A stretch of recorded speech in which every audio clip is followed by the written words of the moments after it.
sa bagay, hindi mo rin mapipilit eh. Kumuha kasi ako nito pang tanggal umay niya. Umay, gusto talaga to. Mas bet niya yung mga lamin-lamin.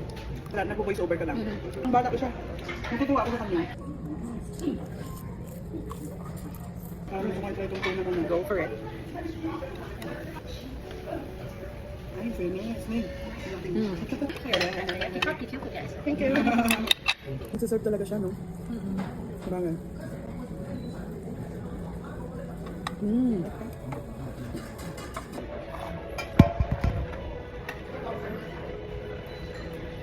Kasi sa kabila, kinain natin sa kabila, ano, malalaki na ang init.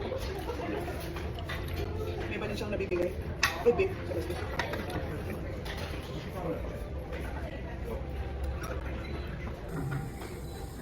Nagawa siya.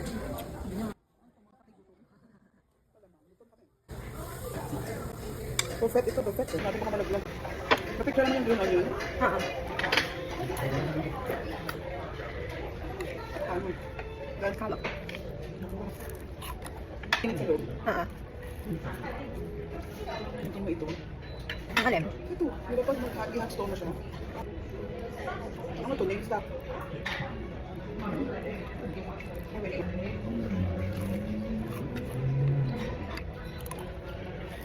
Ito yung spoon dito, hindi ka na makakain ng mga rice, di ba? Okay. Kaya yan. In fairness, masarap. Ito lang nga. Sarap. Na para maiba nila.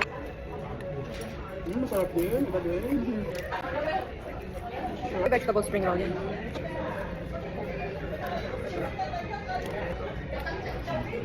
Na-excitement ko kinain ko agad sa usapan.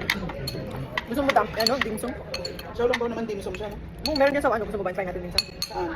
Ayaw mo na, di ba? Ay naman. Okay lang. Sa may White House.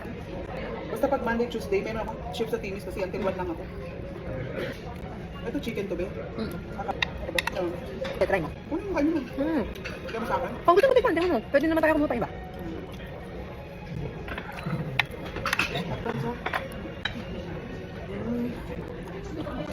Ito gusto ko ito ngayon kasi parang counted din.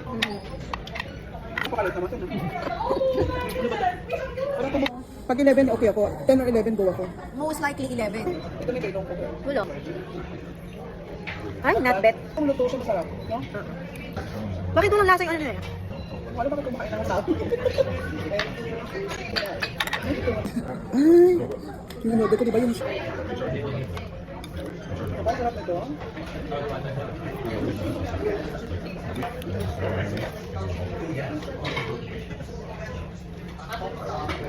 Alam mo, Mika, sino pa yung mga parang bruce ko? Ha? Madami yung content. Oo nga. Eh, gusto ko maraming condense eh. Sa totoo lang, Lars, ako may pagkamagkita din ako. Sa totoo lang. I know. Kapag kayo naman ako, talagang hindi rin kita ano. Parang palagi ako tinaman. Diba? Ito lang siya yung talagang... Alam na? Yung inupo natin doon. May 2 hours yun. Sabi. Ano ba? Sabi.